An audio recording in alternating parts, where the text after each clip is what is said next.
રાજકોટ જિલ્લાના ઉપલેટામાં નગરપાલિકાની યોજાનારી ચૂંટણી સંદર્ભે વોર્ડ નંબર 3 બેઠક માટે અપક્ષ પાર્ટીના ઉમેદવાર દ્વારા પ્રચાર બાઇક રેલી યોજાઈ હતી, જે બાદ સભાનું પણ આયોજન કરવામાં આવ્યું હતું. ઉપલેટા નગરપાલિકાની સામેની ચૂંટણીના પ્રચાર શરૂ થયા છે, ત્યારે વિવિધ પક્ષો દ્વારા પ્રચાર રેલી તેમજ જાહેર સભાઓ યોજાઈ રહી છે અને પોતપોતાના વિસ્તારોમાં મતદારોને જંગી બહુમતીથી ઉમેદવારોને જીતાડવા તનતોડ મહેનત કરાઈ રહી છે. ત્યારે વોર્ડ નંબર 3 માંથી અપક્ષમાંથી ચંદ્રપાલસિંહ જાડેજા ઉભા રહ્યા છે. ત્યારે વોર્ડ નંબર 3 ના ઉમેદવાર દ્વારા ગતરોજ શહેરમાં એક ભવ્ય બાઇક રેલીનું આયોજન કરવામાં આવ્યું હતું.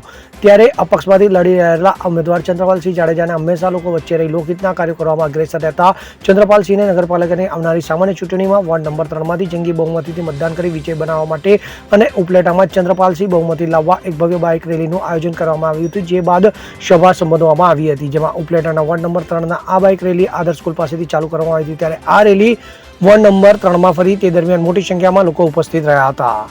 સરફરાજ કોડી સાથે CN24 ન્યૂઝ ઉપલેટા. હવે જુઓ દેશ દુનિયાની તમામ ખબરો તમારી આંગળીના ટેરવે. ઉઠાવો મોબાઈલ અને Google Play Store પરથી ડાઉનલોડ કરો અમારી CN24 ન્યૂઝ મોબાઈલ એપ.